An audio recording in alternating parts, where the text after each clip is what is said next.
Good morning जी, बहुत स्वागत है आप सभी का। आपके साथ मैं हूं अंजलि मुदगल। पंजाब एकता पार्टी के अध्यक्ष सुखपाल खैहरा ने उनके आवास पर रेड करने आई ईडी की टीम पर कोविड गाइडलाइंस के उल्लंघन का आरोप लगाते हुए पंजाब के सीएम कैप्टन अमरिंदर सिंह से ईडी के खिलाफ एफआईआर दर्ज करने की मांग की। खैहरा ने आरोप लगाया कि उनके आवास पर रेड के दौरान कोविड को लेकर ईडी की ओर से कोई सावधानी नहीं बरती गई और उसके वजह से उनका पीएसओ कोरोना पॉजिटिव हो गया। खैहरा से सवाल उठाते हुए कहा कि काम करने का ये कैसा तरीका है।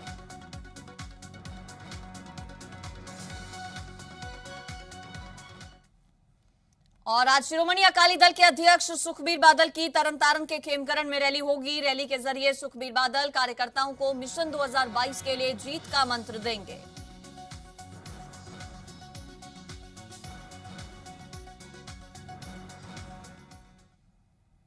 वहीं रविवार को फाजिल्का में अकाली दल की ओर से पंजाब सरकार के खिलाफ बड़े स्तर पर रैली का आयोजन किया गया, जहां सुखबीर बादल ने 2022 के लिए चुनावी शंखनाद भी कर दिया। सुखबीर बादल ने कहा कि 2022 में जलालाबाद से एक बार फिर से मैं चुनाव लड़ूंगा और जीत भी दर्ज करूंगा।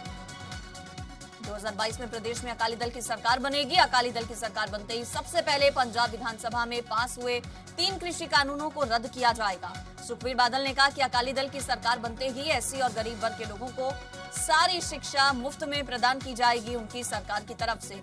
सबके बिजली बिल आधे हो जाएंगे। सुखबीर बादल ने कहा कि मेरी सरकार के दौरान मैंने जो वादे किए वो पूरे भी करके दिखाए और अगर दोबारा से अकाली दल की सरकार बनी तो एक बार फिर से पंजाब का रूप बदल दूंगा। सुखबीर बादल ने कहा कि जब से कांग्रेस की सरकार बनी है तब से कोई मंत्री जलालाबाद वासियों की सुध लेने नहीं पहुंचा। वहीं सुखबीर बादल ने कहा कि गुरु ग्रंथ साहिब की बेअदबी मामले में कांग्रेस और आम आदमी पार्टी ने उनके खिलाफ झूठा प्रचार किया। अकाली दल की सरकार बनने पर हिसाब देना होगा। आज पंजाब मंगदा जवाब दी पहली रैली विच मैं श्रोमणी अकाली दल दे पहले उम्मीदवार दा नाम लाउन कर रहा जलालाबाद तो सुखबीर सिंह बादल थोड़ा सेवा करें। और कांग्रेस विधायक राजकुमार वेरका ने कहा कि सुखबीर बादल चाहे जहां मर्जी वहां चुनाव लड़ लें, उनकी और उनकी पार्टी की जमानत जब्त होगी। तो पंजाब आम आदमी पार्टी के अध्यक्ष भगवंत मान ने कहा कि सुखबीर सिंह बादल की सियासी जमीन खिसक चुकी है और अब वो इसे ढूंढने में लगे हैं। वहीं सुखदेव सिंह ढींडसा ने कहा कि सुखबीर सिंह बादल को अपनी हार नजर आ रही है। बई सुखबीर बादल ने जलालाबाद तो लड़न का ऐलान किया है। सुखबीर बादल जी तुसी बठिंडियों लड़ लो, तुसी जलालाबाद तो लड़ लो, तुसी पंजाब के किसी भी हिस्से तो लड़ लो, तुहाडियां जमानतां जब्त ही होणियां क्योंकि तुहानू कोई बर्दाश्त करने लई तैयार नहीं। तुसी किसी एक जगह ते टिकदे नहीं। जिहड़ा बंदा एक जगह ते टिके ना वो ना घर दा हुंदा ही ते ना घाट दा हुंदा ही। ऐलान आप ही करना, घर दी पार्टी उन्हां दी। सो जिथों मर्जी लड़ लैन, कोई गल नहीं। पहला गिदड़बाई कहंदे सी, फिर लंबी कहंदे सी, हुण जलालाबाद चैक करते फिरदे ने भी कित्थे साडा घट विरोध है। सो तो सियासी जमीन जिहड़ी है अकाली दल दी खुस गई, उहनूं लभदे फिरदे आ। उन्हां दा ना कोई किसानां नाल लागत है ना कोई आम लोकां नाल है। ਇਹ ਹਾਲੇ ਅਖਬਾਰੀ ਗੱਲਾਂ ਨੇ ਨਾ। ਉਹਨੇ ਕਿਹਾ ਨਾ ਚੀਫ ਮਿਨਿਸਟਰ ਬਣਾਵਾਂਗੇ ਬਾਦਲ ਸਾਹਿਬ ਨੂੰ। ਇਹਦਾ ਮਤਲਬ ਹੈ ਉਹ ਸਮਝ ਗਿਆ ਵੀ ਮੈਂ ਤਾਂ ਜਿੱਤ ਨਹੀਂ ਸਕਦਾ। ਉਹਦਾ ਉਹਦੇ ਸਾਬਤੀ ਹੋ ਕੇ ਪਹਿਲੇ ਹੀ ਸਾਬਤ ਹੋ ਗਏ 15 ਸੀਟਾਂ ਜਿੱਤੀਆਂ ਜਦੋਂ ਪ੍ਰਧਾਨਗੀ ਥੱਲੇ। ਅੱਜ ਤੱਕ ਅਕਾਲੀ ਦਲ ਦਾ ਬੁਰਾ ਹਾਲ ਇੰਨਾ ਕਦੇ ਵੀ ਨਹੀਂ ਹੋਇਆ। पंजाब के जेल मंत्री सुखजिंदर सिंह रंधावा के यूपी दौरे को लेकर बीजेपी के राष्ट्रीय महासचिव तरुण चुग ने सवाल उठाए। चुग का आरोप है कि जेल मंत्री ने यूपी दौरे पर कुख्यात अपराधी और पंजाब की जेल में बंद बाहुबली मुख्तार अंसारी के करीबी रिश्तेदारों और चहेतों की मेजबानी स्वीकार की। चुग का आरोप है कि जेल मंत्री सुखजिंदर रंधावा के अपराधियों से संबंध होने के चलते पंजाब की जेल अपराधियों की शरणास्थली बन गई है। मुख्तार अंसारी के मामले को लेकर चुग ने कांग्रेस आलाकमान और सीएम कैप्टन अमरिंदर सिंह पर भी सवाल उठाए।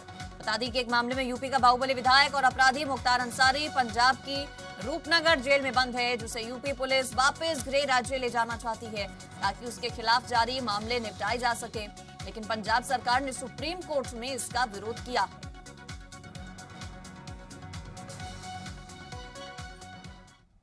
गुरदासपुर पहुंचे पंजाब के कैबिनेट मंत्री सुखजिंदर सिंह रंधावा ने तरुण चुग पर कहा कि बीजेपी बौखला गई है और 1857 में लखनऊ में हुए गदर संग्राम को दोबारा दोहरा रही है।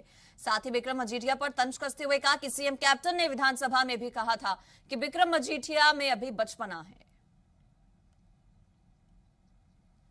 जो उत्थे असीं मीटिंग च गए हैं, मेरे आरसीएस मेरा MD ते ਜਿਹੜੇ ਸਾਡੇ IT वाले असीं सारे लोग हैं। BSNL ਦਾ ਉੱਥੇ जो वो गवर्नमेंट यूपी गवर्नमेंट ने कर रहा ऑफिशियल टूर से ਉੱਥੋਂ ਦੀ गवर्नमेंट ਨੂੰ जो मर्जी बोली जाए।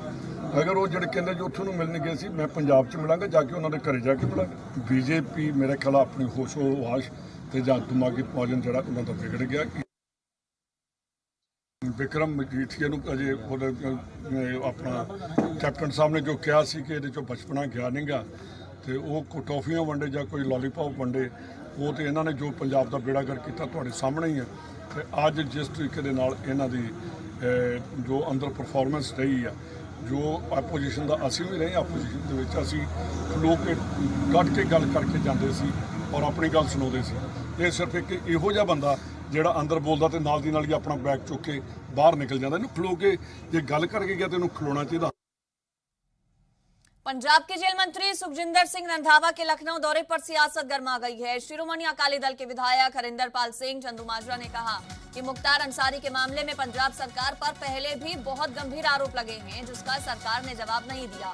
अब खबरें आ रही हैं कि सुखजिंदर रंधावा मुख्तार अंसारी के परिवार से मिले। वहीं बीजेपी नेता हरजीत ग्रेवाल का कहना है कि पंजाब सरकार मुख्तार अंसारी को संरक्षण दे रही है। अब सरकार पूरी तरह एक्सपोज हो गई है। हालांकि सुखजिंदर रंधावा को लेकर कहा जा रहा है कि वो किसी काम से लखनऊ गए थे।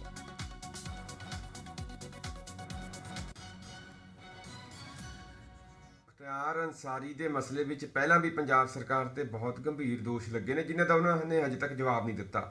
पर उन्होंने एक सीनियर वजीर वालों जेल मंत्री साहब वालों ਦੀਆਂ ਜਿਹੜੀਆਂ ਖਬਰਾਂ ਸਾਹਮਣੇ ਆਈਆਂ ਨੇ ਵੀ ਉੱਥੇ ਉਹ ਗਏ यूपी ਦੇ ਵਿੱਚ ਤੇ ਉਹਨਾਂ ਦੇ ਰਹਿਣ ਦਾ ਅਰੇਂਜਮੈਂਟ ਅੰਸਾਰੀ ਪਰਿਵਾਰ ਵੱਲੋਂ ਕੀਤਾ ਗਿਆ ਸੀ। ਇਹ ਖਬਰਾਂ ਨਸ਼ਰ ਹੋ ਰਹੀਆਂ ਨੇ ਜਿਹੜੀਆਂ ਇਹ ਬੇहद ਗੰਭੀਰਤਾ ਵਾਲੀਆਂ ਨੇ ਤੇ ਇਹਦੇ ਉੱਤੇ ਪੰਜਾਬ ਸਰਕਾਰ ਨੂੰ ਆਪਣਾ ਸਪਸ਼ਟੀਕਰਨ ਜਿਹੜਾ ਉਹ ਦੇਣਾ ਚਾਹੀਦਾ, ਖਾਸ ਤੌਰ ਤੇ ਉੱਤੇ ਮਾਨਯੋਗ ਜੇਲ੍ਹ ਮੰਤਰੀ ਸਰਦਾਰ ਸੁਖਜਿੰਦਰ ਸਿੰਘ ਰੰਧਾਵਾ ਸਾਹਿਬ ਨੂੰ। ਇਸ ਤਰ੍ਹਾਂ ਪੰਜਾਬ ਦੇ ਅੰਦਰ ਵੀ ਇਹਨਾਂ ਨੇ ਪਹਿਲਾਂ ਇੱਥੇ ਜੇਲ੍ਹ 'ਚ ਰੱਖਣ ਲਈ ਮੁਖਤਾਰ ਅੰਸਾਰੀ ਨੂੰ बड़े उपराले किए ते एडवोकेट इन्हों के अपील होए आ, सुप्रीम कोर्ट च भी इन्होंने डिफेंड किया। मैं समझदा कि वो जिहड़ा ये सरकारी तौर पे जिहड़े इहो जिहे गुंडा अंसर ने गैंगस्टर ने उन्होंने प्रोटैक्शन दिंदे और इस तरह पंजाब के अंदर भी बहुत सारिया ऐसिया गल्लां सामने आईयां। तो ये सरकार जिहड़ी आ इहनूं स्पष्टीकरण देना चाहिए कि ये क्यों उन्हां लोगों के नाल मिली हुई है। सुखदेव सिंह ढींडसा ने तेज तर्रार नेता नवजोत सिंह सिद्धू को जल्द फैसला लेने की नसीहत दी है। सुखदेव ढींडसा ने कहा कि लोग ज्यादा समय तक इंतजार नहीं करेंगे, इसलिए सिद्धू को जल्द फैसला लेना चाहिए, नहीं तो उनकी लोकप्रियता कम होती जाएगी। देखो सिद्धू पता नहीं 605 क्यों है। मैं एक गल कही सी, मैं कहा सिद्धू साडे बच्चों वर्गा है, उन्होंने चाहिए कि बहुत लंबा समय लोगों ने वेट नहीं करना, अगे नो दिनों दिन ਉਹਦੀ ਘਟਦੀ ਜਾਊਗੀ। ਹੋਰ ਹੁਣ ਦੇਖੋ ਨਵੀਆਂ ਆ ਗਈਆਂ, ਕਿਸਾਨ ਜਥੇਬੰਦੀਆਂ ਆ ਗਈਆਂ, ਲੋਕਾਂ ਦਾ ਧਿਆਨ ਉਧਰ ਹੋ ਗਿਆ, ਨਵੇਂ ਆ ਗਏ, ਉਹਨਾਂ ਦੇ ਪਾਸੇ ਧਿਆਨ ਹੋ ਰਿਹਾ। ਇਸ ਕਰਕੇ ਸਿੱਧੂ ਕਿਤੇ ਆਪਦਾ ਗਵਾ ਨਾ ਲਵੇ, ਉਹਨੂੰ ਚਾਹੀਦਾ ਕਿ ਜਲਦੀ ਫੈਸਲਾ ਕਰੇ ਕੋਈ ਨਹੀਂ। फिरोजपुर में राजस्थान पुलिस ने नशा तस्करों को गिरफ्तार किया। ये नशा तस्कर मोहाली से भागे थे। राजस्थान पुलिस इन्हें पकड़ने आई थी, लेकिन नशा तस्कर पुलिस की गाड़ी को टक्कर मारकर भाग निकले। पुलिस ने फायरिंग भी की, लेकिन ये भाग निकले। आखिरकार पुलिस ने इनका पीछा करते हुए इन्हें फिरोजपुर में घेरा और गिरफ्तार कर लिया।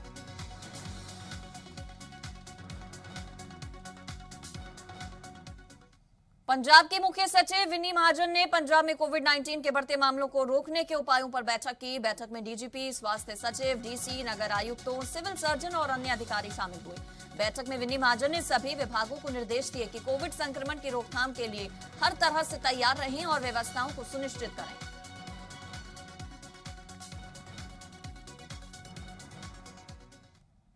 और पंचकुला में कांग्रेस पार्षदों पर जानलेवा हमला हुआ। वार्ड नंबर 6 से पार्षद पंकज वाल्मीकि, वार्ड नंबर 7 से पार्षद उषा रानी के पति डॉक्टर राम प्रसाद और कांग्रेस के टिकट पर चुनाव लड़ चुके ओम शुक्ला पर जानलेवा हमला किया गया। हमले में पंकज वाल्मीकि को कई गंभीर चोटें आई हैं। साथ ही ओम शुक्ला भी घायल हुए हैं, जिन्हें सरकारी अस्पताल में भर्ती कराया गया। जानलेवा हमले की सूचना मिलते ही पूर्व डिप्टी सीएम चंद्रमोहन तुरंत पुलिस चौकी पहुंचे और आरोपियों को जल्द गिरफ्तार करने को कहा गया। साथ ही पूर्व डिप्टी सीएम ने कहा कि पंचकुला में अपराध कभी बर्दाश्त नहीं किया जाएगा। बताया जा रहा है कि पंचकुला में कांग्रेस पार्षदों की तरफ से पिछले कुछ वक्त से अपने अपने वार्ड्स में नशा बेचने वालों के खिलाफ एक अभियान चलाया गया था, जिसके तहत बड़ी मात्रा में नशे पर रोक लगी और गुस्साए नशे के काले कारोबार में शामिल लोगों ने पार्षदों पर ये हमले किए। इस घटना के बाद भारी मात्रा में कॉलोनीज के लोग सेक्टर 16 पुलिस चौकी पहुंचे और विरोध प्रदर्शन करने लगे। पुलिस ने भी भारी मात्रा में फोर्स बुलाई। हरियाणा विधानसभा के बजट सत्र का आज छठा दिन है। दोपहर 2 बजे सत्र की कार्यवाही शुरू होगी तो आज सदन में सीएम की प्रेस ब्रीफिंग के दौरान हंगामे का भी मुद्दा उठेगा। हरियाणा विधानसभा का बजट सत्र दोपहर 2 बजे सत्र की कार्यवाही शुरू होगी।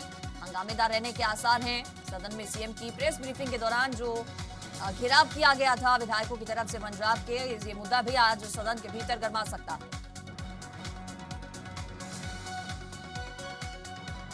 और इनेलो नेता अभय चौटाला ने ऐलानाबाद बाई इलेक्शन को लेकर चुनावी ताल ठोकी है। अभय चौटाला ने अपने भाई अजय सिंह चौटाला और अपने भतीजे दुष्यंत और दिग्विजय चौटाला को ऐलानाबाद से चुनाव लड़ने की खुली चुनौती दे दी है।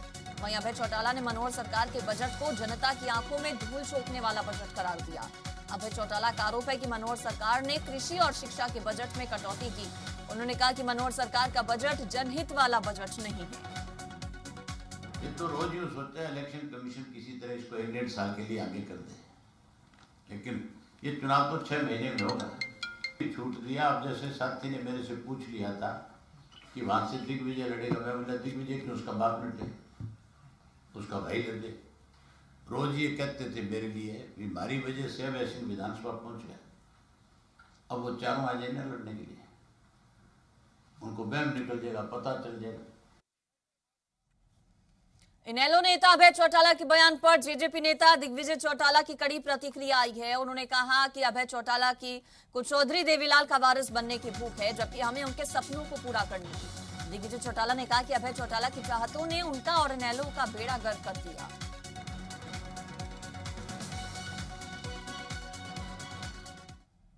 और अभय चौटाला के ऐलानाबाद चुनाव तय करेगा चौधरी देवीलाल का असली वारिस कौन वाले बयान पर बिजली मंत्री रंजीत चौटाला ने पलटवार किया।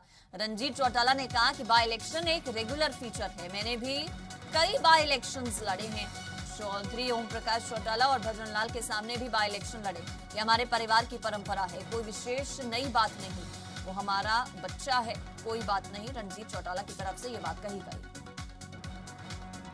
देखिए, हमारे परिवार में बाई इलेक्शन लड़ना बड़ा एक रेगुलर सदा से फीचर है। चौधरी देवीलाल ने इतने लड़े हैं, बच्चों ने इतने, मैंने बहुत बाई इलेक्शन लड़े। मैंने बाई इलेक्शन ओम प्रकाश जी के सामने भी लड़ा जब चीफ मिनिस्टर थे, भजन लाल जी के सामने भी लड़ा जब पहले वो चीफ मिनिस्टर थे। तो ये तो हमारे परिवार की परंपरा है, कोई विशेष नई बात नहीं है। तो उन्होंने ये कहा भी जो जीतेगा जो वो ही फैसला करेगा इलाहाबाद का चुनाव भी कौन असली वारिस है देवीलाल का। देखिए, उनकी अपनी हजम करने के लिए बात उन्हें ठीक लग रही होगी, कह दिया होगा हमारा बच्चा है, कोई खास बात नहीं। रोहतक पहुंचे मुख्यमंत्री मनोहर लाल ने किसान आंदोलन पर कहा कि किसानों और सरकार के बीच गतिरोध है, लेकिन इसमें राजनीति शामिल है। ऐसी राजनीति करने वालों को 2 दिन पहले हरियाणा विधानसभा में पटकनी दी है। सीएम ने बजट को प्रदेश की जनता के हर वर्ग के लिए बेहतर बताया। साथ ही कहा कि किसानों की आय दोगुना करने के लिए बजट में कई प्रावधान किए गए हैं। फूड प्रोसेसिंग के लिए प्रदेश में कई उद्योग लगेंगे। 1 लाख परिवारों की मासिक आय 15,000 करने की भी योजना को मंजूरी दी गई है। गतिरोध राजनीति है, लेकिन जिन्होंने राजनीति करनी है उन्होंने करनी है। ये एक विषय राजनीति तो बड़ा लंबा चलने वाला, सतत चलने वाला कार्यक्रम है, और इसमें हमने आपको पता है कि एक पटकनी तो दी अभी 3 दिन पहले।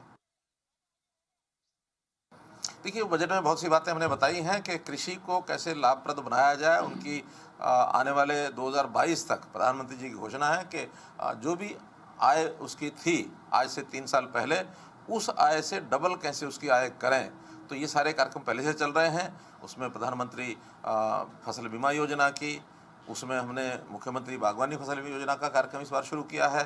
तो ऐसी बहुत सी योजनाएं हैं ताकि किसान को अच्छी आय हो। हिमाचल प्रदेश विधानसभा के बजट सत्र का आज 11वां दिन है। आज सदन में मुख्यमंत्री जयराम ठाकुर बजट पर जवाब देंगे। सत्र के बाद हिमाचल कैबिनेट की अहम बैठक भी होगी।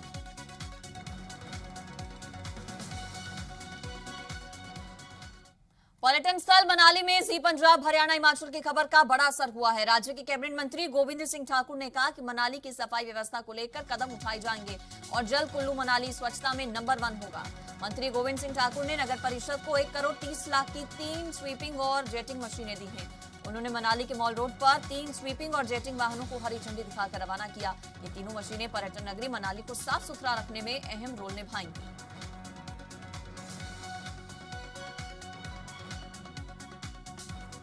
हिमाचल प्रदेश के मुख्यमंत्री जयराम ठाकुर आज ऊना में 5 खनन चेक पोस्ट का शिमला से वर्चुअल लोकार्पण करेंगे। वीडियो कॉन्फ्रेंसिंग के जरिए जुड़ेंगे केंद्रीय वित्त राज्य मंत्री अनुराग ठाकुर और कैबिनेट मंत्री विक्रम ठाकुर।